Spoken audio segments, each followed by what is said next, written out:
Unit 10.1 financial market concept and types.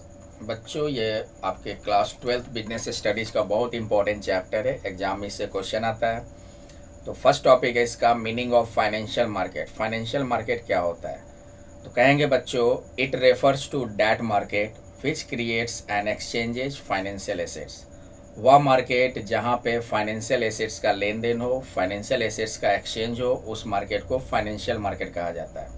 अब सवाल है कि फाइनेंशियल एसेट्स किसको कहते हैं? तो कहेंगे financial assets refer to the financial instrument और सिक्योरिटीज।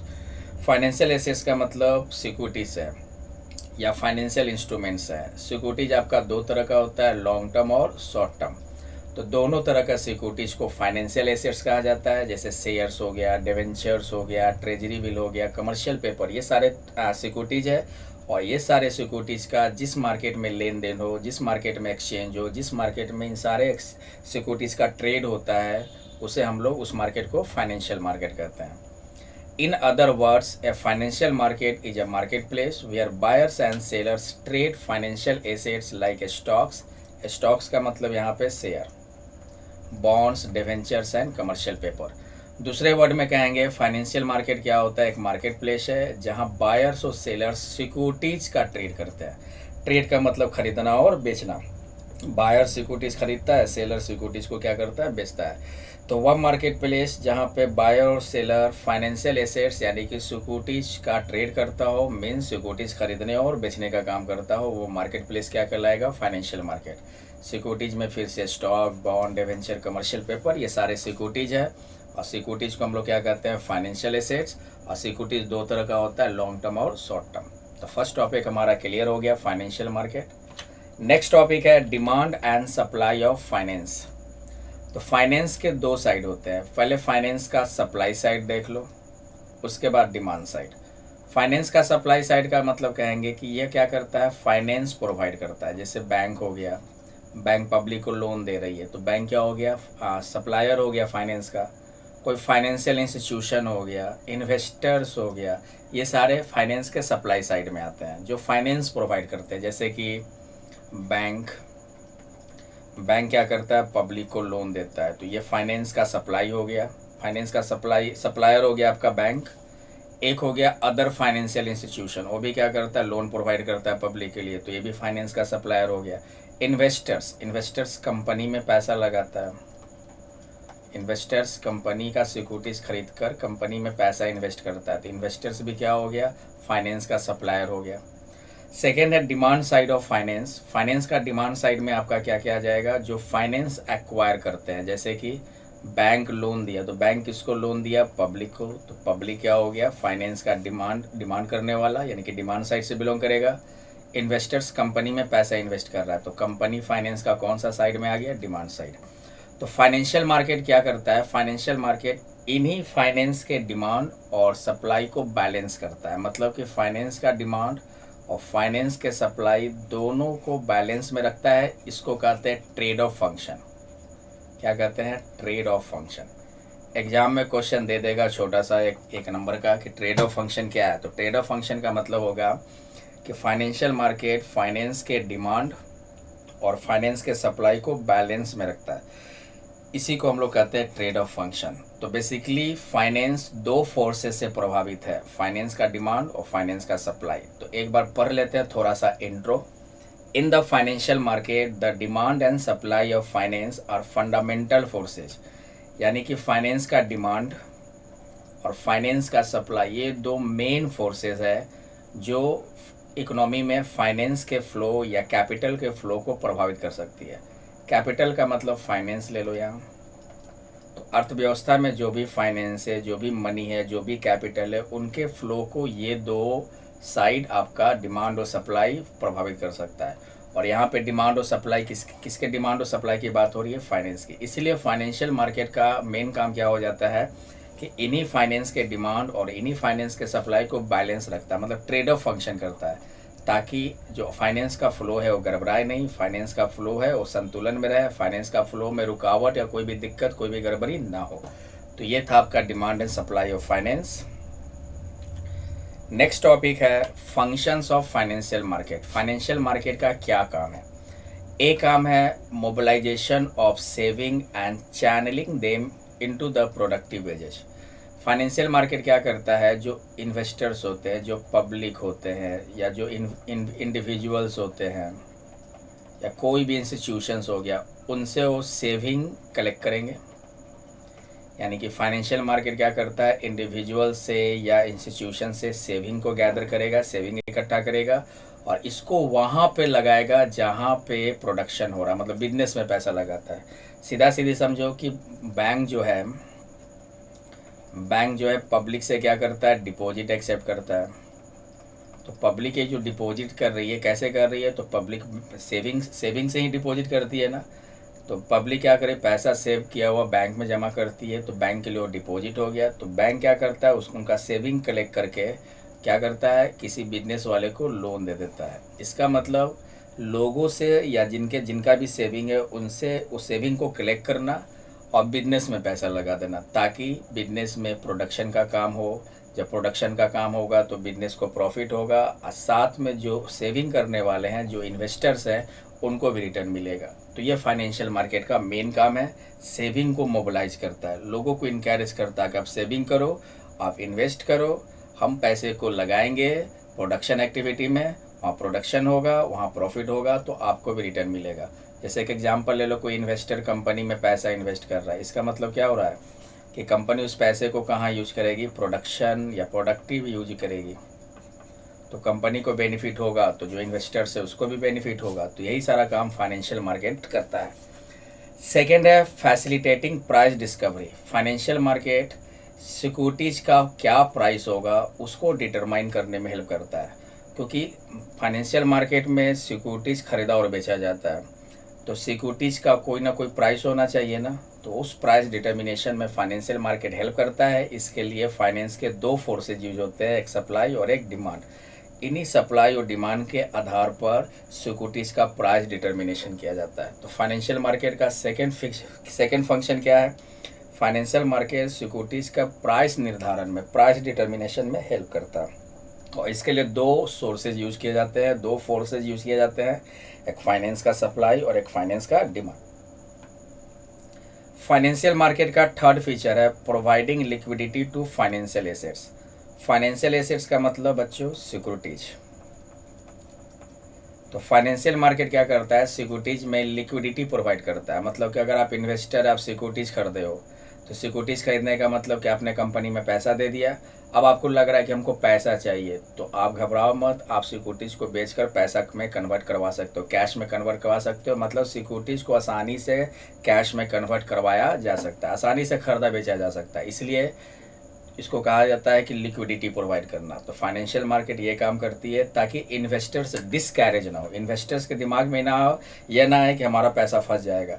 अगर आप इन्वेस्टर है, कोई सिक्योरिटीज़ को खरीदते हैं और अगर आपको लगता है कि हमको सिक्योरिटी नहीं चाहिए, हम सिक्योरिटी बेचकर हम पैसा लेना चाहते हैं, तो आप ऐसा कर सकते हो। मतलब फाइनेंशियल मार्केट बिल्कुल फाइनेंस सिक्योरिटीज़ में जो भी लेन देन होता है वो सिक्योरिटीज़ में लिक्विडिटी प्रोवाइड करता है। मतलब सिक्योरिटीज़ को आसानी से कैश में कन्वर्ट करवा सकते हैं। आप जब चाहे इन्वेस्टमेंट करो, जब चाहे आप अपना सिक्योरिटीज़ बेचकर बाहर आ जाओ। तो इसलिए कहा गया फाइनेंशियल मार्केट फाइनेंशियल एसेट्स में लिक्विडिटी प्रोवाइड करता है। फाइनेंशियल मार्केट का अगला फंक्शन है reducing the cost of transaction. देखो, सबसे बड़ा काम फाइनेंशियल मार्केट का क्या होता है, इन्वेस्टर्स को इनकरेज करना। तो इन्वेस्टर्स को इनकरेज करने के लिए फाइनेंशियल मार्केट क्या करती है, बेकार के खर्चे को कंट्रोल करती है। ट्रांजैक्शन सिक्योरिटीज़ का जो लेन देन में जो भी खर्चा होता है उसको मिनिमाइज करती है, ताकि इन्वेस्टर्स इनकरेज हो, ना कि डिसकरेज हो। क्योंकि इन्वेस्टर इनकरेज होगा तभी तो पैसा लगाएगा।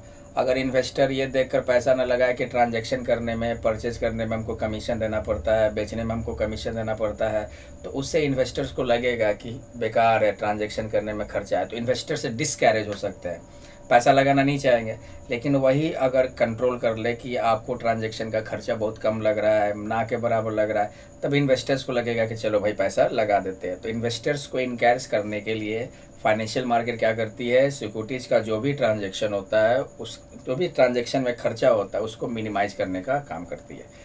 फाइनेंशियल मार्केट कोशिश करती है कि सिक्योरिटीज़ खरीदने बेचने में टाइम एफर्ट कम लगे, कम से कम टाइम में हो जाए, कम से कम खर्चा हो, तो सिक्योरिटीज़ का ट्रेडिंग में खर्चा कम हो, एफर्ट कम लगे, टाइम कम हो, इसमें फैसिलिटी प्रोवाइड करता है कौन? Financial market. तो ये सारा फंक्शन था फाइनेंशियल मार्केट का। नेक्स्ट है फाइनेंशियल मार्केट का टाइप। तो फाइनेंशियल मार्केट दो टाइप का होता है, एक कैपिटल मार्केट और एक मनी मार्केट और एक कैपिटल मार्केट। तो हम लोग क्या करते हैं, एक एक करके पढ़ेंगे। पहले हम लोग पढ़ते हैं मनी मार्केट। चलो स्टार्ट करते हैं। मनी मार्केट का क्या मतलब होता है? तो कहेंगे it refers to that market where transactions in short term securities are made. Short term securities का मतलब जिसका मैच्योरिटी पीरियड 1 साल तक का होता है, विद इन 1 ईयर। मतलब ये 1 ईयर में कैश में कन्वर्ट हो जाएगा। तो मनी मार्केट वह मार्केट है जहाँ पे शॉर्ट टर्म सिक्योरिटीज का लेन देन हो, शॉर्ट टर्म सिक्योरिटीज में ट्रेड हो। जैसे शॉर्ट टर्म सिक्योरिटीज का मतलब हो गया जिसका मैच्योरिटी पीरियड 1 ईयर तक का होता है, और ये मैच्योरिटी पीरियड इनका बहुत कम होता है, इसलिए इसको नियर मनी कहते हैं। मतलब कि आसानी से आप कम समय में कैश में अपने सिक्योरिटीज़ को कन्वर्ट करवा सकते हैं। और शॉर्ट टर्म सिक्योरिटीज में आपका ट्रेजरी बिल आता है, कमर्शियल बिल आता है, कॉल मनी आता है, जिसको हम लोग मनी मार्केट इंस्ट्रूमेंट भी कहते हैं। शॉर्ट टर्म सिक्योरिटीज को मनी मार्केट इंस्ट्रूमेंट भी कहा जाता है। मनी मार्केट इंस्ट्रूमेंट भी कहा जाता है। तो मनी मार्केट क्या है बच्चों? वह मार्केट जहां शॉर्ट टर्म सिक्योरिटीज का लेन देन हो। शॉर्ट टर्म सिक्योरिटीज का मतलब वह सिक्योरिटी जिसका मैच्योरिटी पेमेंट या पेमेंट का टाइम अप टू 1 ईयर होता है। इसका मतलब कि 1 ईयर तक में ये कैश में रियलाइज हो जाएगा, और इसका मैच्योरिटी पीरियड बहुत कम होता है, इसलिए इसको नियर मनी भी कहते हैं। यानी कि शॉर्ट टर्म सिक्योरिटीज को नियर मनी भी कहा जाता है। और शॉर्ट टर्म सिक्योरिटीज में आपका ट्रेजरी बिल, कमर्शियल बिल और कॉल मनी, ये सारे सिक्योरिटीज आपके शॉर्ट टर्म सिक्योरिटीज होते हैं। नेक्स्ट टॉपिक है मनी मार्केट का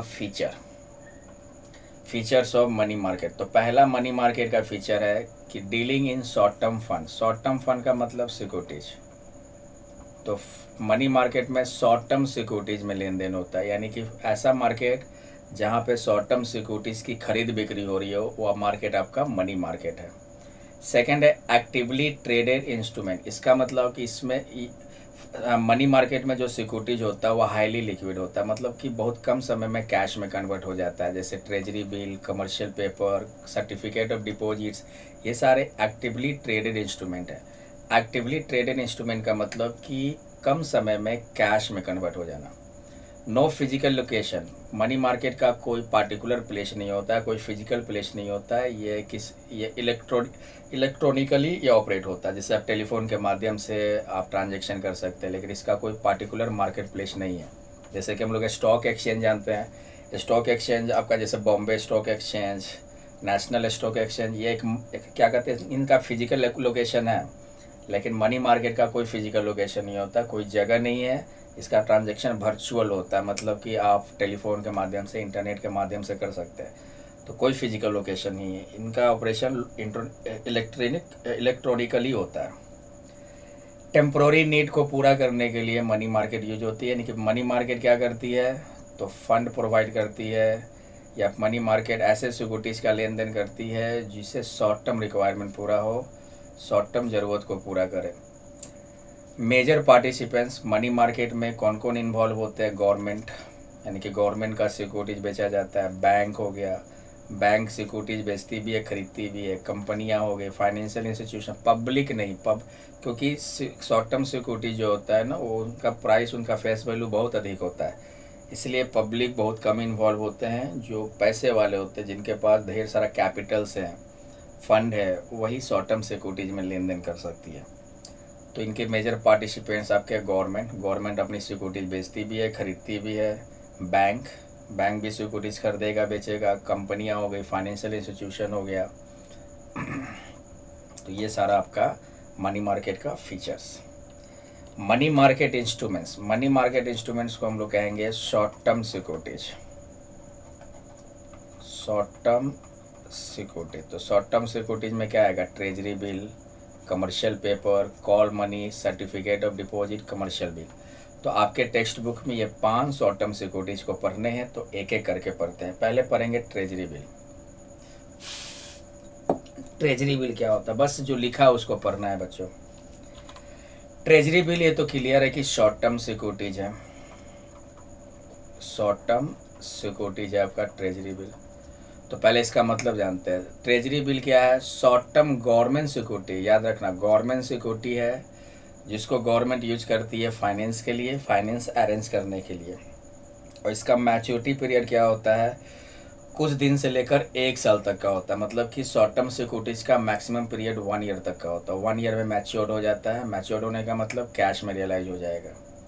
इसका मैच्योरिटी पीरियड है बेसिकली आपका जनरली देखा गया कि जो ट्रेजरी बिल है वो 91 डेज के लिए इशू होता है। मतलब 91 डेज में मैच्योर हो जाएगा, या 182 डेज, या 364 डेज, या हाईली लिक्विड है मतलब कि बहुत कम समय में कैश में कन्वर्ट हो जाता है, एक्टिवली ट्रेडेड है। और ट्रेजरी बिल जो है डिस्काउंट प्राइस पे इशू होता है। डिस्काउंट प्राइस का मतलब जैसे 1000 रुपये का ट्रेजरी बिल है, अब मान लो गवर्नमेंट उसको इशू कर रही है, गवर्नमेंट इशू कर रही है ना, गवर्नमेंट सिक्योरिटीज है। 1000 रुपये का 950 रुपये में इशू किया, तो जो इन्वेस्टर्स है वो 950 में इसको खरीद लिया। जब इसका मैच्योरिटी पीरियड है मान लो आपका ले लो 30 डेज, 30 डेज के बाद इन्वेस्टर को कितना मिल जाएगा? 1000 रुपये मिल जाएगा। तो क्या देखें, गवर्नमेंट जो है वो इन्वेस्टर्स को कितना में इशू किया? 1000 वाला 950, तो इन्वेस्टर को 950 ही देने पड़े। लेकिन 30 दिन में फिर ये गवर्नमेंट को कितना लौटाने पड़ेंगे? 1000 लौटाने पड़ेंगे। तो इन्वेस्टर्स को कितने का रिटर्न मिल रहा है? 50 रुपये का। मतलब इशू होता है डिस्काउंट प्राइस पे और रिसीव्ड होता है पार वैल्यू पे। रिसीव्ड होता है आपका पार वैल्यू पे, तो वही है डिस्काउंटेड प्राइस। मतलब कि sold below face value, face value से कम वैल्यू पे बेचा जाएगा जैसे 950 में, और रिसीव्ड होगा कौन से? आपका अलग जो डिफरेंसेज होगा। डिफरेंसेज का मतलब फेस वैल्यू था आपका 1000 और डिस्काउंट प्राइस था 950, तो डिफरेंस कितना हो गया? 50 रुपये का। तो यही रिटर्न है जो इन्वेस्टर्स को मिलता है। इसमें रिस्क कम है क्योंकि गवर्नमेंट इशू कर रहा है, रिस्क एकदम ना के बराबर है। सेफ्टी इन्वेस्टमेंट है, ये सेफ इन्वेस्टमेंट है। इसमें कोई इंटरेस्ट का प्रोविज़न नहीं। इसमें क्या है कि डिस्काउंट पे इशू किया जाएगा और जब मैच्योर्ड हो जाएगा तो फिर आपको फेस वैल्यू पे पेमेंट कर दिया जाएगा। ये सब पढ़ लोगे। इसको जीरो कूपन बॉन्ड भी कहते हैं, मतलब इसमें कोई पीरियोडिक इंटरेस्ट पेमेंट नहीं है, मतलब विदाउट जीरो इंटरेस्ट इसमें, जीरो कूपन बॉन्ड। तो ये था आपका, मतलब कि इसका एक इम्पॉर्टेंट लाइन देख लो, जो ट्रेजरी बिल है वो आपका मिनिमम अमाउंट कितने रुपए का होना चाहिए? 25,000 रुपये का, और मल्टीपल फॉर्म में होने चाहिए। यानी कि आप जब भी लोगे तो 25,000 तक ले सकते हो। अगला आपको और इन्वेस्टमेंट करना है तो फिर 50,000 जाओ, फिर 75,000 जाओ, मतलब मल्टीपल फॉर्म में लेना है। ये नहीं कि 25,000 है तो फिर 30,000 ले लिए, आपको सीधे सीधे मल्टीपल फॉर्म में लेना है। अगर 25,000 का मल्टीपल है तो आपको या तो 25,000 इन्वेस्टमेंट करो, अगर इन्वेस्टमेंट और करना है तो 50,000 कर सकते हो, फिर अगला करना है तो 75 कर सकते हो, अगला करना है तो 1,00,000। तो ये सब MCQ में दे देगा, ये सब VVI टॉपिक है तुम्हारा। क्वेश्चन MCQ में रहता है ट्रेजरी बिल, तो ये सब पढ़ना होगा। अच्छे से पढ़ लोगे तो आप लिख के आओगे एग्जाम में। तो पहला आपका शॉर्ट टर्म सिक्योरिटीज हो गया ट्रेजरी बिल। सेकेंड है कमर्शियल पेपर। कमर्शियल पेपर क्या? अनसिक्योर्ड शॉर्ट टर्म सिक्योरिटीज होता है जो कंपनी इशू करती है।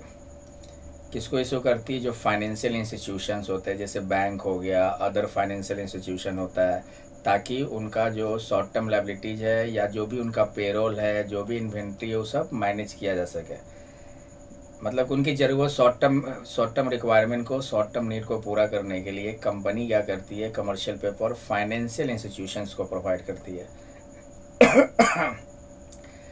इसका मैच्योरिटी पीरियड क्या होता है? तो 15 दिन से 1 साल तक का होता है। इसको भी डिस्काउंट पे इशू होता है, मतलब कि इशू करेगा डिस्काउंट पे और पेमेंट होगा किस पे? पार वैल्यू पे, फेस वैल्यू पे। मतलब कि 1000 रुपये वाला चीज़ है और अगर आप खरीद रहे हैं, मान लो कोई बैंक खरीद रहा है, तो बैंक कितना में मिल गया? 950। अब मान लो 30 दिन का पीरियड है, तो 30 दिन के बाद फिर बैंक को कितना मिल जाएगा? 1000। तो सीधे बैंक को 50 रुपये का प्रॉफिट हो गया, रिटर्न हो गया।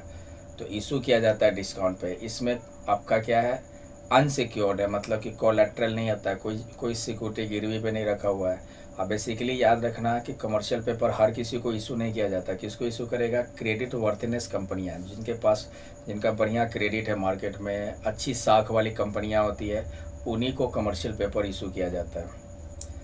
मतलब जो जनरली क्या होता है, और कौन कंपनी इशू करेगी, जो बड़ी बड़ी कंपनियां होती है, जो फाइनेंशियली मजबूत कंपनियां हैं वो इशू करती है। एग्जांपल देखो, जैसे 90 डे कमर्शियल पेपर है जिसका फेस वैल्यू है मान लो $1 लाख, इशू हो गया 98,000, तो 90 डेज के बाद उसको कितना मिल जाएगा, 1 लाख। तो दिया 98,000, मिल रहा है 1 लाख, तो 2,000 का क्या हो गया, प्रॉफिट हो गया। फेस वैल्यू पे मिला ना, फेस वैल्यू हो गया आपका 1 लाख। इसको भी जीरो कूपन बंद कहते हैं, क्योंकि कोई पीरियोडिक इंटरेस्ट पेमेंट नहीं है, मतलब इसमें इंटरेस्ट का ही नहीं है। आप खरीद अगर आप इन्वेस्टर है, आप सिक्योरिटी खरीदे तो आपको डिस्काउंट प्राइस में मिल गया। आप बेचने जाओगे तो जो फेस वैल्यू था उस वैल्यू पे मिलेगा, अधिक वैल्यू पे मिलेगा। तो जो डिफरेंसेज होगा वो आपका क्या कहलाएगा, प्रॉफिट कहलाएगा। तो ये था कमर्शियल पेपर। थर्ड है कॉल मनी। कॉल मनी भी आपका शॉर्ट टर्म सिक्योरिटीज है, और ये जनरली बैंक यूज करती है। जैसे एक बैंक दूसरे बैंक को शॉर्ट टर्म रिक्वायरमेंट को पूरा करना, इमीडिएटली कैश चाहिए। जैसे मान लो दो बैंक है, बैंक ए और बैंक बी। बैंक बी को एकदम इमीडिएटली पैसे की ज़रूरत पड़ गई, तो बैंक बी क्या करेगा, बैंक ए को बोलेगा कि भाई हमको 20 करोड़ रुपए की ज़रूरत है, तो बोल देगा ठीक है ले लो, ठीक है ना। तो इसका मैच्योरिटी पीरियड बहुत कम होता है, बोलेगा कि 1 से 15 दिन में आपको क्या करना है, लौटा देना है। तो इसको कहते हैं कॉल मनी। इस तरह के सिक्योरिटीज़ को कॉल मनी कहते हैं। तो कॉल मनी क्या है, शॉर्ट टर्म सिक्योरिटीज है। कौन देती है, बैंक ही देती है जनरली, जो फाइनेंशियल इंस्टीट्यूशन होता है, ठीक है। और मैंने बैंक इसका ज़रूरतमंद है, मतलब कि बैंक को अपना रिजर्व मेंटेन करना है, बैंक को पैसे की अचानक से ज़रूरत आ गई, या जो बड़े बड़े इंस्टीट्यूशन होते हैं इमीडिएटली कैश की ज़रूरत है, लाइबिलिटी चुकाने हैं, तो क्या करता है, कॉल मनी यूज़ किया जाता है। इसका सॉब ये बहुत ही मैच्योर होता है, मतलब इसका मैच्योरिटी पीरियड आपका बहुत कम, 1 दिन से 15 दिन का होता है, और हाईली लिक्विड है। मतलब कभी कभी तो 24 घंटे में ही पेमेंट हो जाता है। मतलब अभी 10 करोड़ दिए, 24 घंटे में रिफ़ंड हो गया। इसमें इंटरेस्ट रेट भी हो सकता है, अलग अलग फीचर्स है इसके।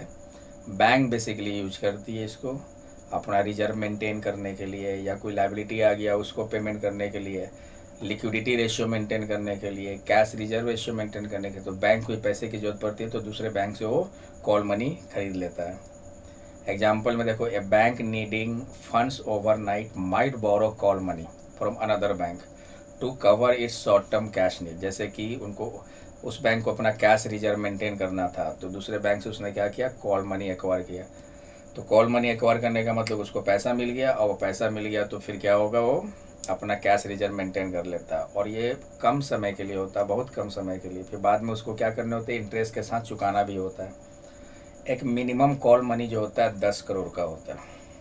याद रखना, मिनिमम कॉल मनी का मिनिमम वैल्यू कितना है, 10 करोड़ का। यानी कि अगर आप कॉल मनी खरीदने जाओ तो एक कॉल मनी का प्राइस कितना पड़ेगा, 10 करोड़। यानी कि 10 करोड़ से कम का आप कॉल मनी नहीं खरीद सकते। तो ये था आपका कॉल मनी, ये भी आपका शॉर्ट टर्म सिक्योरिटीज है। एक है certificate of deposit. Certificate of deposit basically time deposit होता है, जब फंड जो है फिक्स टर्म पीरियड के लिए डिपॉजिट होते हैं। और कभी कभी इसको ऐसे तो इंटरेस्ट पे इशू करते हैं, कभी कभी इसको डिस्काउंट पे भी इशू किया जाता है। इसका फिक्स टर्म क्या है, तो कुछ महीने से लेकर आपका अधिक समय तक के लिए होता है। लेकिन अगर शॉर्ट टर्म सिक्योरिटीज़ की बात करें तो 1 ईयर में मैच्योर हो जाता है। ये डिस्काउंट प्राइस पे भी इशू होगा, तो वही बात हो गई, इशू होगा डिस्काउंट प्राइस पे और रिडीम्ड होगा फेस वैल्यू पे। इसमें रिस्क कम है, क्योंकि बैंक सारा काम कर रही है। बैंक इस तरह के सिक्योरिटीज इशू करती है। अगर जल्दी विड्रॉ कर लेते हैं, यानी कि मैच्योरिटी पीरियड से पहले अगर आप मैच्योर हो जा रहे हो, मैंने मैच्योरिटी पीरियड से पहले आप विड्रॉ कर ले रहे हो, आपको लगता है कि हमको सिक्योरिटी हमको पैसा वापस चाहिए, तो आपको पेनाल्टी देना पड़ेगा। और ये आपका एग्जाम्पल है, पढ़ लेना। जैसे 6 month CD with the face value of 1000। Commercial certificate of deposit जो है 1000 वाला 950 में इशू किया गया। तो इन्वेस्टर्स को पैसा कितना मिलेगा, कितना का बेनिफिट होगा, 50 रुपये का। खरीदा इन्वेस्टर 950 में, और जब बेचेगा तो उसको कितना मिलेगा, 1000 का। तो 50 का क्या होगा, उसका प्रॉफिट हो गया। एक है कमर्शियल बिल। कमर्शियल बिल पढ़े होगे 11th में, बिल ऑफ एक्सचेंज। देखो इसको समझो ध्यान से। जैसे सोल ए क्या किया, A sold goods to B, मान लो 3000। ए जो है बी को सामान बेचा, तो ए बेचने वाला हो गया सेलर, अब बी क्या हो गया बायर। अब यहाँ पे क्या होगा कि पैसे, ये माल अभी उधार पे बेचा है, क्रेडिट पे बेच रहा है, तो ए बी को बेचा पैसा, सामान बेचा, तो पैसा तो बी से ए लेगा। टाइम दिया है 3 महीने का। अब मान लो ए को 7 दिन के बाद पैसे की ज़रूरत होगी तो ये कुछ नहीं कर पाएगा, तो इससे बचने के लिए ए क्या करता है, एक बिल लिख देता है इस पर। ये बिल लिख दिया, वो भी मान लो 3,000 का बेचा है तो 3,000 का बिल लिख दिया। अब इसको 7 दिन के बाद पैसे की ज़रूरत हो है, तो ये ए क्या करता है, इस बिल को कहीं भी, जैसे बैंक में, किसी अदर पार्टी को बेचकर कैश कन्वर्ट करवा सकता है। अब सवाल है कि अदर पार्टी को क्या फ़ायदा होगा, तो वही डिस्काउंट प्राइस। जैसे 3,000 का है तो बैंक के पास गए कि भैया हमको पैसा चाहिए, 7 दिन के बाद गया तो बैंक बोला कि ठीक है मैं आपको 2900 दे रहा है, तो 2900 तो मिल गया, किसको मिल गया, ए को। अब ये बिल किसके पास आ गया, बैंक के पास। ये बिल का किस पे लिखा गया, और मैंने बिल किस पे लिखा गया था, बी पे। बी से पैसा लेना है, तो जैसे ही 3 महीने होगा बैंक पहुंचेगा बी के पास, अब बी से 3,000 रुपया कलेक्ट कर लेगा। तो बी के, बैंक को तो 3,000 मिल गए, बैंक कितना दिए थे 2900, इसको जो 100 रुपया मिल गया ना, वही 100 रुपया इसका क्या हो गया, प्रॉफिट हो गया। इसलिए बैंक यहाँ पे काम आया। तो कहने का मतलब अगर बिल नहीं लिखता तो 3 महीने से पहले तो इसको पैसा नहीं मिलता, तो ए को क्या हुआ, 2900 तो मिल गया। अगर उसको जब पैसे की जरूरत है तो पैसा मिल गया ना, इसलिए बिल का यूज़ किया जाता है। इसी तरह के बिल को कहते हैं कमर्शियल बिल। कमर्शियल बिल क्या है, एक बिल ऑफ एक्सचेंज है, शॉर्ट टर्म निगोशिएबल इंस्ट्रूमेंट है जो बिजनेस यूज करती है। बस सीधा सीधे समझो, एक बिजनेस दूसरे बिजनेस से उधार चाहिए तो कमर्शियल बिल का यूज करती है। इसका मैच्योरिटी पीरियड 30 डेज से 180 डेज का होता है। ऐसे जनरल बिल जो होता है 90 डेज का लिखे जाते हैं। और ये फाइनेंस, मतलब एक बिजनेस दूसरे बिजनेस से short term requirement, short term finance को पूरा करने के लिए कमर्शियल बिल का यूज करते हैं। पढ़े हो, 11th में पढ़े हो, बस वही चीज़ है। तो ये था आपका कमर्शियल बिल। तो टोटल शॉर्ट टर्म सिक्योरिटीज आपका 5 था। कौन कौन, treasury bill, commercial paper, call money, certificate of deposit और कमर्शियल बिल। इसको मनी मार्केट इंस्ट्रूमेंट भी कहा जाता है। बहुत इंपॉर्टेंट टॉपिक है ये। अगला तो मनी मार्केट हो गया। हम लोग पढ़ रहे हैं financial market. Financial market 2 type का, मनी मार्केट और कैपिटल मार्केट। मनी मार्केट हो गया, अब हम लोग पढ़ते हैं कैपिटल मार्केट। कैपिटल मार्केट का मतलब वह मार्केट जहां लॉन्ग टर्म सिक्योरिटीज में लेन देन हो, या जहां पे लॉन्ग टर्म सिक्योरिटीज का ट्रांजैक्शन होता हो। जैसे शेयर को खरीदना बेचना, डिवेंचर खरीदना बेचना, डिवेंचर कोई इशू कर रहा है, डिवेंचर कोई और खरीद रहा है, तो जहाँ पे ये काम हो रहा है वो मार्केट क्या कहलाएगा, capital market. Long term securities का मतलब जिसका मैच्योरिटी पीरियड 1 साल से अधिक का होता है। In other words it refers to that market in which transactions are made in the long term securities. या कह सकते हो वह मार्केट जिसमें ट्रांजेक्शन लॉन्ग टर्म सिक्योरिटीज में हो। लॉन्ग टर्म सिक्योरिटीज का मतलब जिसका पेमेंट टाइम, मैच्योरिटी पीरियड 1 साल से अधिक का होता है। और लॉन्ग टर्म सिक्योरिटीज में आपका equity share, preference share, debenture, bond, ये सारे आपके लॉन्ग टर्म सिक्योरिटीज में आते हैं। और इन्हीं लॉन्ग टर्म सिक्योरिटीज का जिस मार्केट प्लेस में ट्रांजेक्शन होता है, ट्रेड होता है, खरीद बिक्री होती है, उस मार्केट को कैपिटल मार्केट कहा जाता है। Next, features of capital market. पहला फीचर है long term securities. Capital market में लॉन्ग टर्म सिक्योरिटीज में लेन देन होता है। लॉन्ग टर्म सिक्योरिटीज का मतलब जिसका मैच्योरिटी पीरियड 1 साल से अधिक का है। सेकेंड है meet long term financial need. देखो, लॉन्ग टर्म सिक्योरिटीज़ की ज़रूरत पड़ती है लॉन्ग टर्म रिक्वायरमेंट को, लॉन्ग टर्म ज़रूरत को पूरा करने के लिए। मतलब लंबे समय के लिए ज़रूरत को पूरा करना हो तो लॉन्ग टर्म सिक्योरिटीज़ में पैसा इन्वेस्ट करो, और कम समय के लिए आपको पैसे की ज़रूरत है तो शॉर्ट टर्म सिक्योरिटीज़ में पैसा इन्वेस्ट करो। तो बेसिकली अगर मान लो बैंक है तो बैंक मान लो दोनों तरह का सिक्योरिटीज इशू कर सकता है, लॉन्ग टर्म सिक्योरिटीज भी इशू कर सकता है और शॉर्ट टर्म। अगर बैंक को कम समय के लिए पैसा चाहिए तो शॉर्ट टर्म सिक्योरिटीज यूज़ करेगा। बैंक को लंबे समय के लिए पैसे की ज़रूरत है तो लॉन्ग टर्म सिक्योरिटीज इशू करेगा। वही बात हो रही है कि लॉन्ग टर्म फाइनेंशियल नीड को पूरा करने में कैपिटल मार्केट का यूज होता है। ट्रेड ऑफ फंक्शन, अभी इसके पहले बताते हैं फाइनेंशियल मार्केट क्या करती है।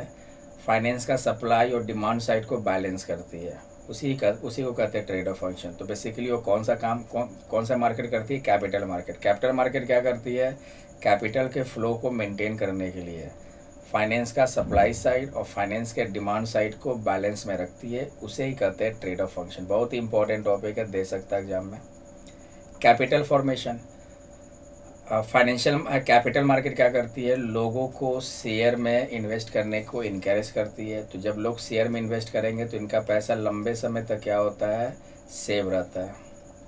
तो लंबे समय तक सेव रहता है तो पैसा क्या बनता है, कैपिटल फॉर्मेशन होता है। मतलब कि अगर हम किसी कंपनी का शेयर खरीदे, लाख रुपये लगाए और 5 साल के लिए छोड़ दिए, 5 साल के बाद यही मान लो हो गया 2 लाख रुपये हो गया, तो कैपिटल फॉर्मेशन हुआ ना कि हमारा जो सेविंग है वो बढ़ रहा है। सेविंग जितना अधिक होगा, सेविंग जितना बढ़ेगा, वो आपका कैपिटल फॉर्मेशन। तो बेसिकली कंपनी में पैसा इन्वेस्ट करते हैं, कंपनी उस पैसे को प्रोडक्शन एक्टिविटी में लगाती है, जिससे कंपनी को भी प्रॉफिट होता है और इन्वेस्टर्स को भी प्रॉफिट में होता है। तो बेसिकली इन्वेस्टर्स का जो सेविंग है वो बढ़ते जाता है। तो लॉन्ग टर्म सिक्योरिटीज में पैसा इन्वेस्ट करने का यही फ़ायदा है कि आप पैसा लगाओ, अगर उसको छोड़ देते हो कुछ समय के लिए तो आपका जो वैल्यू है वो बढ़ जाएगा। यानी कि आप बेसिकली समझो कैपिटल फॉर्मेशन में हेल्प करता है capital market. Capital market securities में लिक्विडिटी भी प्रोवाइड करता है। मतलब कि अगर आपको लग रहा है कि आप 5 साल के लिए हम सिक्योरिटीज़ ने 5 साल के लिए हम पैसा नहीं छोड़ेंगे, हम चाहते हैं कि हम जो सिक्योरिटीज़ में पैसा लगाए हैं हमको पैसा चाहिए, तो आप आसानी से क्या कर सकते हो, कैपिटल मार्केट के माध्यम से आसानी से आप सिक्योरिटीज़ को बेच सकते हो। बेचोगे आपको पैसा मिल जाएगा, आप इन्वेस्टमेंट से बाहर आ सकते हैं। तो इसका मतलब ऐसा तभी पॉसिबल है जब उस सिक्योरिटीज़ में लिक्विडिटी हो, वो आसानी से कैश में कन्वर्ट हो जाए। तो ये काम किसका है, capital market. Capital market securities में लिक्विडिटी प्रोवाइड करती है, मतलब कि सिक्योरिटीज़ को आसानी से खरीदा और बेचा जा सकते हैं, चाहे वो शॉर्ट टर्म हो या लॉन्ग टर्म हो। नेक्स्ट है तुम्हारा difference between capital market and money market. पहला डिफरेंस हम लोग पार्टिसिपेंट्स के आधार पे, तो कैपिटल मार्केट में आपका कौन होगा, तो जो कैपिटल मार्केट में क्या होता है, शेयर का लेन देन होता है। लॉन्ग टर्म सिक्योरिटीज़ का तो पब्लिक भी होती है, हम तुम हो सकते हैं, कोई इंस्टीट्यूशन हो सकता है जैसे बैंक, कंपनी हो सकता है, म्यूचुअल फंड्स, ये सब सारे क्या है, कैपिटल मार्केट के पार्टिसिपेंट्स हैं। मनी मार्केट में क्या है, हम लोग नहीं है। मनी मार्केट में शॉर्ट टर्म सिक्योरिटीज़ का लेन देन होता है, जिसमें कौन कौन पार्टिसिपेट करते हैं, सेंट्रल बैंक हो गया, कमर्शियल बैंक हो गया, गवर्नमेंट, सेंट्रल बैंक मतलब गवर्नमेंट, कमर्शियल बैंक हो गया, कंपनियां, फाइनेंशियल इंस्टीट्यूशन हो गया। सेकंड इंस्ट्रूमेंट के आधार पर देखते हैं तो कैपिटल मार्केट में लॉन्ग टर्म सिक्योरिटीज में लेन देन होता है, जैसे शेयर्स, बॉन्ड, डिवेंचर्स। और मनी मार्केट में शॉर्ट टर्म सिक्योरिटीज में लेन देन होता है, जैसे treasury bill, commercial paper, certificate of deposit. Investment outlay देखते हैं तो कैपिटल मार्केट में जो लॉन्ग टर्म सिक्योरिटीज़ का लेन देन होता है उसका फेस वैल्यू कम होता है, जैसे 10 होगा, 100 होगा। जबकि मनी मार्केट में जो सिक्योरिटीज़ का लेन देन होता है वो उसका वैल्यू अधिक होता है, उसका फेस वैल्यू अधिक होता है। जैसे कि कॉल मनी का जो अमाउंट है, मिनिमम अमाउंट कॉल मनी का कितना होता है, 10 करोड़ होता है। ड्यूरेशन, लॉन्ग टर्म सिक्योरिटीज़ का मैच्योरिटी पीरियड 1 साल से अधिक का होता है, शॉर्ट टर्म सिक्योरिटीज़ का मैच्योरिटी पीरियड अधिक से अधिक 1 साल तक का होता है। लिक्विडिटी की बात करें तो मनी मार्केट में जो शॉर्ट टर्म सिक्योरिटीज़ है वो हाईली लिक्विड होता है, किसकी तुलना में, कैपिटल मार्केट की तुलना में। यानी कि short term securities highly liquid होता है, लॉन्ग टर्म सिक्योरिटीज़ भी लिक्विड होता है, लेकिन जब कंपैरिजन करने जाओगे तो लॉन्ग टर्म सिक्योरिटीज़ थोड़ा सा कम लिक्विड है और short term securities very high liquid होता है उसमें। सेफ्टी, लिक्विडिटी मतलब वो आसानी से कैश में कन्वर्ट हो जाता है। सेफ्टी के हिसाब से देखा जाए तो शॉर्ट टर्म सिक्योरिटीज़ में पैसा इन्वेस्ट करना सही है, क्योंकि इसका मैच्योरिटी पीरियड कम होता है। लेकिन capital market long term securities में जो लॉन्ग टर्म सिक्योरिटी जो इशू करती है, तो लॉन्ग टर्म सिक्योरिटीज़ में पैसा लगाना थोड़ा रिस्क होता है। ये कंपनी के परफॉर्मेंस पे डिपेंड करता है। अगर आपका पैसा 2 साल तक छोड़े हुए हो, आपका शेयर का भाव बढ़ते जा रहा है, तीसरा साल आपको पता नहीं है, अचानक से इतना भाव गिर गया कि आपका एक जो लगाए थे उससे भी कम पैसा हो गया, आप जिस वैल्यू पे लगाए थे उससे भी कम वैल्यू हो गया, तो कोई नहीं जानता है, तो रिस्क इसमें अधिक है। तो सेफ्टी के हिसाब से आपका रिस्क कैपिटल मार्केट में अधिक है, यानी कि लॉन्ग टर्म सिक्योरिटीज़ में इन्वेस्ट करना ज़्यादा रिस्क है, शॉर्ट टर्म सिक्योरिटीज़ में इन्वेस्ट करना उसमें कोई रिस्क नहीं। अब रिस्क तो होगा ही, लेकिन बहुत माइनर रिस्क होता है शॉर्ट टर्म सिक्योरिटीज़ में पैसा इन्वेस्ट करना। लॉन्ग टर्म सिक्योरिटीज में पैसा इन्वेस्टमेंट करना, ये थोड़ा सा इसमें रिस्क ज़्यादा है। ये कंपनी के परफॉर्मेंस पर डिपेंड करता है। कंपनी का वैल्यू ख़त्म हुआ, आपका शेयर का वैल्यू भी कम गया, फिर लॉस में आ जाएंगे आप। तो ये था डिफरेंस कैपिटल मार्केट और मनी मार्केट के बीच में।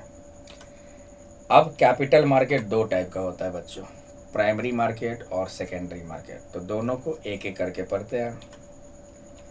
प्राइमरी मार्केट क्या होता है, तो कहेंगे it refers to that market in which securities are sold for the first time for collecting long term capital. यानी कि जब कंपनी का न्यू सिक्योरिटी,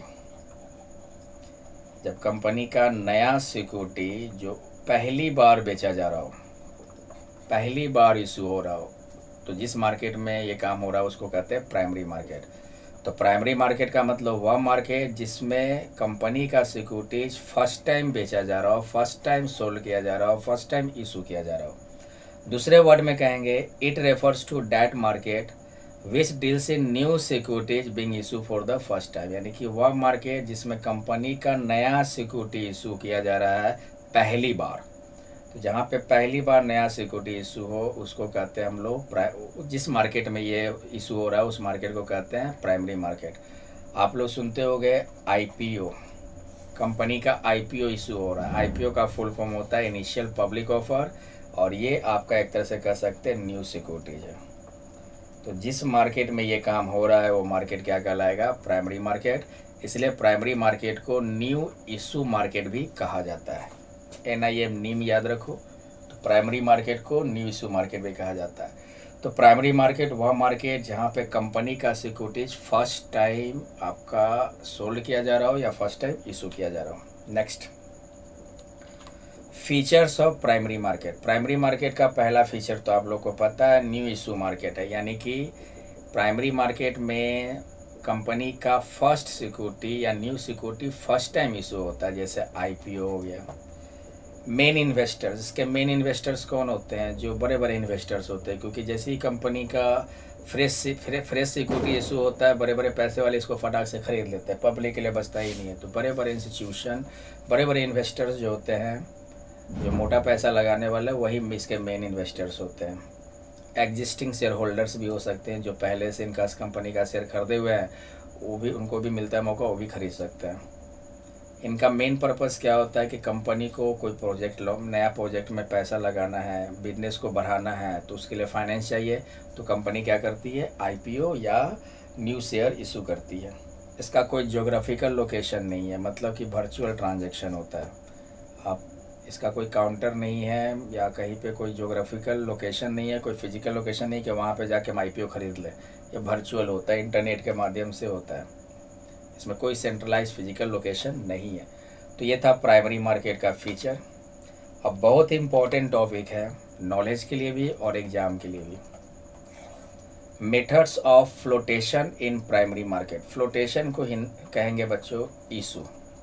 प्राइमरी मार्केट में जो न्यू सिक्योरिटी इशू किया जा रहा है, अच्छा प्राइमरी मार्केट में कौन सा सिक्योरिटी इशू होगा, लॉन्ग टर्म या शॉर्ट टर्म, ये सोचने वाली बात है। तो देखो प्राइमरी मार्केट किसका है, किसका सेगमेंट, किसका टाइप है, कैपिटल मार्केट का। कैपिटल में कौन सा सिक्योरिटीज का ट्रांजैक्शन होता है, लॉन्ग टर्म। तो प्राइमरी मार्केट में भी लॉन्ग टर्म सिक्योरिटीज में ही लेन देन होगा। तो हम प्राइमरी मार्केट में जो first time new security issue हो रहा है, कौन सा सिक्योरिटी की बात कर रहे हैं, लॉन्ग टर्म। तो जो भी न्यू सिक्योरिटी इशू होगा उसके तरीके हैं। जैसे एक तरीका है कि अगर कंपनी को, जैसे IPO ले लो, इनिशियल पब्लिक ऑफर, ये आपका मान लो न्यू सिक्योरिटी के जगह में IPO बोलते हैं। तो अगर कंपनी अपना फ्रेश सिक्योरिटी इशू करती है तो पहले कंपनी को क्या करना होगा, प्रोस्पेक्टस इशू करना होगा। यानी कि कंपनी पब्लिक को इनवाइट कर सकती है कि आप मेरा कंपनी का IPO खरीद सकते हैं। तो इसको कहते हैं ऑफर थ्रू प्रोस्पेक्टस, ये लॉ है। जैसे रिलायंस इंडस्ट्रीज पब्लिक ऑफरिंग, इसमें क्या है कि पूरे पब्लिक को ऑफ़र कर दिए, हम पब्लिक को इनवाइट कर रहे हैं कि आप मेरा सिक्योरिटीज़ खरीद सकते हैं। ठीक है, हमने IPO इशू किया, आप पब्लिक को भी इसमें हिस्सेदारी दी गई है, पब्लिक को भी पार्टिसिपेंट किया गया है कि आप भी आकर सिक्योरिटीज़ को खरीद सकते हैं। तो इसके लिए वो कंपनी क्या कर रही है, प्रोस्पेक्टस इशू कर रही है। तो इसको कहते हैं ऑफ़र थ्रू प्रोस्पेक्टस, यानी कि कंपनी पब्लिक को डायरेक्टली इन्वाइट कर रही है कि आप मेरा सिक्योरिटीज़ को सब्सक्राइब कर सकते हैं, खरीद सकते हैं। सेकेंड है offer for sale. Offer for sale में क्या होता है कि इसमें एग्जिस्टिंग शेयर होल्डर होता है जो पहले से, उसी को बोला जाता है या वही क्या करेगा, सिक्योरिटीज़ खरीद लेगा और फिर वो क्या करेगा, पब्लिक को बेचता है। इसको कहते हैं offer for sale. Offer for sale में क्या है कि कंपनी अगर फ्रेश सिक्योरिटी इशू की तो एग्जिस्टिंग शेयर होल्डर पहले उसको खरीद लेगा और फिर वो पब्लिक को सेल करेगा, पब्लिक को इशू करेगा। इसको कहते हैं offer for sale. Offer for sale क्या आपका है, सिक्योरिटीज़ को जो एग्जिस्टिंग शेयर होल्डर है, जो पहले से शेयर होल्डर है, वो उसको खरीद लिया और उसके बाद फिर पब्लिक को इशू करता है। प्राइवेट प्लेसमेंट क्या होता है, ये पब्लिक ऑफर नहीं है, प्राइवेट ऑफर है, रिस्ट्रिक्टेड पीपल के लिए। जैसे कि मान लो ऑफर थ्रू प्रोस्पेक्टस क्या था, जैसे पूजा करवा रहे मान लो, तो पूजा करवा रहे तो पूरे मतलब किसी को भी आना है, कोई भी आकर इनवाइट है, सबको इनवाइटेड है, तो ये ऑफर थ्रू प्रोस्पेक्टस हो गया।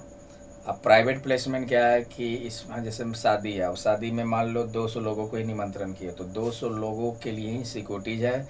200 लोग जिनके जिनके लिए ऑफ़र है वही सिक्योरिटीज़ को खरीद सकते हैं। तो ये हो गया प्राइवेट प्लेसमेंट।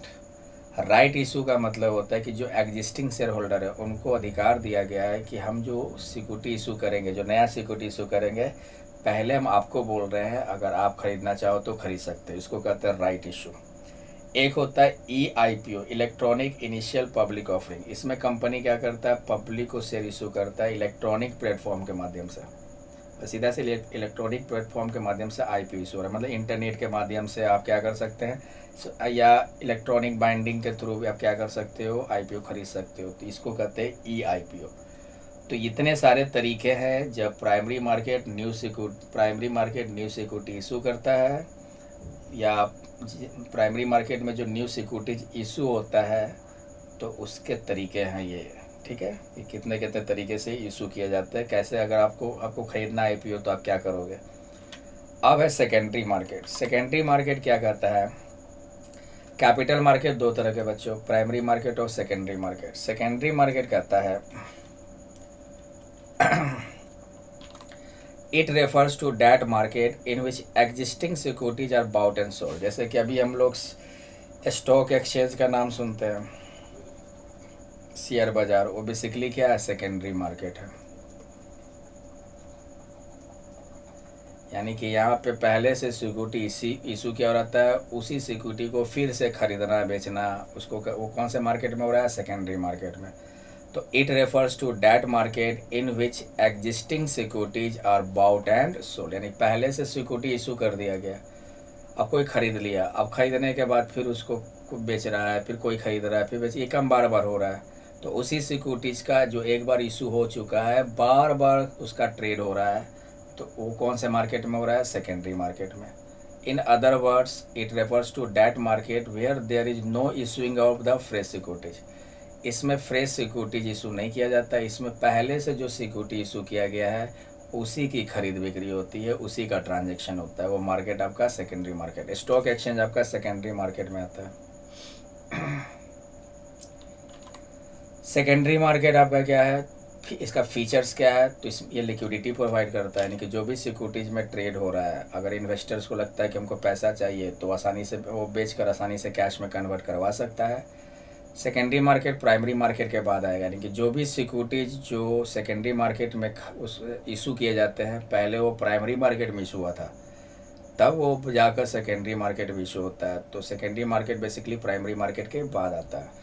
इसका जोग्राफिकल लोकेशन होता है, जैसे कि national stock exchange, Bombay stock exchange, जहाँ पे सिक्योरिटीज़ का ट्रांजैक्शन हो, सिक्योरिटीज़ का ट्रेड हो। और सेकेंडरी मार्केट जो नए नए इन्वेस्टर्स है उनको इनकरेज करता है कि आप क्या करो, सिक्योरिटीज़ खरीदो। उनको अपॉर्चुनिटी मिलती है। कैसे इन्वेस्टर्स कैसे इनकरेज करते हैं, क्योंकि सिक्योरिटीज़ का क्या होता है कि प्राइस जो है घटते बढ़ते रहता है, घटेगा बढ़ेगा, घटेगा बढ़ेगा। तो अगर कोई इन्वेस्टर्स कम प्राइस पे ख़रीदा और बाद में प्राइस बढ़ गया तो उसको बेनिफिट होता है। तो ये सब इन्वेस्टर्स को लगता है कि इस तरह से हम प्रॉफिट कमा सकते हैं। तो जो नए नए इन्वेस्टर्स है उनको इनकरेज किया जाता है। तो नए नए इन्वेस्टर्स का अपॉर्चुनिटी होती है कि वो सिक्योरिटीज़ को ट्रांजेक्ट करके, सिक्योरिटीज़ का लेन देन करके वो पैसे को कमा सकते हैं। तो जनरली लोग क्या करते हैं, जैसे कि मान लो कोई स्टॉक मार्केट में है, जैसे कि मान लो कोई ऐप ले लो, ऐप में कोई पैसा इन्वेस्ट कर रहा है, ठीक है, तो क्या करता है, मान लो 10 शेयर उठाया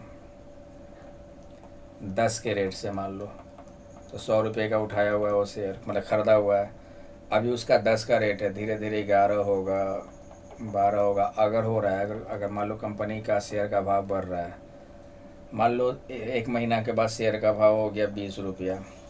अब मान लो इन्वेस्टर डिसाइड किया कि हम बेच देते हैं, तो 10 शेयर तो ख़रीदा हुआ है, और 20 हो गया रेट ना उसका, तो कितना हो गया 200। तो ख़रीदा था तो 100 रुपये में, अब वो बेचेगा तो 200 रुपये में, तो 100 रुपये का बेनिफिट हो गया। अगर कुछ कमीशन वमीशन है, कुछ एक्सपेंसेस है, तो एक्सपेंसेस डिडक्ट करके जो बचेगा उसका क्या हो जाएगा, बेनिफिट हो जाएगा, प्रॉफिट हो जाएगा।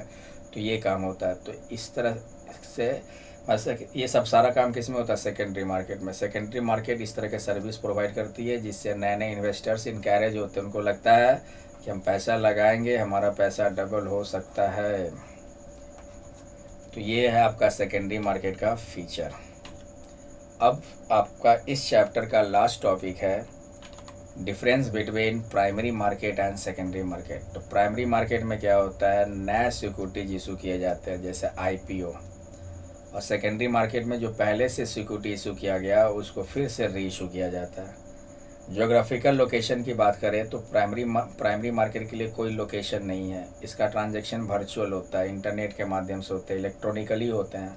और सेकेंडरी मार्केट का लोकेशन फिक्स्ड होता है, जैसे कि आप ले लो Bombay stock exchange, national stock exchange, capital formation. Primary market क्या करती है, कंपनी को हेल्प करती है, नया कैपिटल, नया पैसा चाहिए, न्यू फंड चाहिए, तो प्राइमरी मार्केट हेल्प करता है। सेकेंडरी मार्केट हेल्प नहीं करता। सेकेंडरी मार्केट क्या है, सेकेंडरी मार्केट में क्या है कि सिक्योरिटीज आपका बिका तो पैसा आया। कभी भी इन्वेस्टर्स क्या कर सकता है, सिक्योरिटीज को बेचकर कैश ले लेगा, तो फिर आपके पास से पैसा गया। तो ये इसमें लिक्विडिटी ज़्यादा होता है, तो कंपनी के पास पैसा उतने समय तक होल्ड नहीं करके नहीं रख पाता। लेकिन प्राइमरी मार्केट में क्या है कि पैसा सिक्योरिटी इशू कर दिया, फर्स्ट टाइम सिक्योरिटी इशू कर दिया, तो जो बड़े बड़े इन्वेस्टर्स वो खरीद लिए, तो इसमें लंबे समय तक पैसा कंपनी के पास रहता है। तो बेसिकली अगर तुमसे पूछा जाए कि कौन सा मार्केट कैपिटल बनाने में हेल्प करता है, तो कहेंगे primary market. Buying and selling activities, primary market में केवल और केवल सिक्योरिटीज़ फर्स्ट टाइम बेचा जाता है। सेकेंडरी मार्केट में कई बार से एक ही सिक्योरिटीज़ की खरीद बिक्री हो जाती है। प्राइस डिटर्मिनेशन, प्राइमरी मार्केट में प्राइस कौन सेट करेगा, तो जो कंपनी जो सिक्योरिटी इशू कर रहा है या जो अंडरराइटर्स होते हैं। जैसे कंपनी इशू किया, मान लो 10 रुपये में एक शेयर का वैल्यू, एक आईपीओ का वैल्यू 10 रुपये में, अंडरराइटर खरीद लिया उसको, अंडरराइटर खरीद लिया हो, तो अंडरराइटर मान लो अपना कमीशन लगा के किसी को बेच रहा है। तो कहने का मतलब बेसिकली कंपनी ही मतलब जो नया फर्स्ट टाइम जो सिक्योरिटी इशू होता है, जो आईपीओ होता है, उसका प्राइस डिटर्मिनेशन का काम कंपनी का होता है। सेकेंडरी मार्केट में क्या होता है, तो सेकेंडरी मार्केट में प्राइस डिटरमाइन होते हैं डिमांड और सप्लाई के अकॉर्डिंग।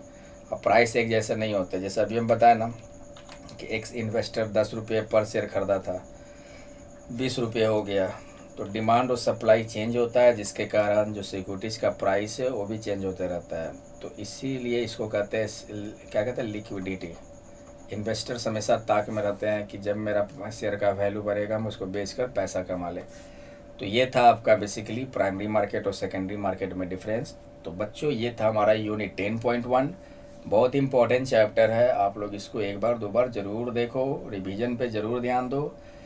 तो उम्मीद करता हूँ कि लेक्चर समझ में आया हो। अगर नहीं समझ में आया तो फिर से रिपीट करके ज़रूर देख लेना बच्चों। तो चलो मिलते हैं नेक्स्ट लेक्चर में। Thank you.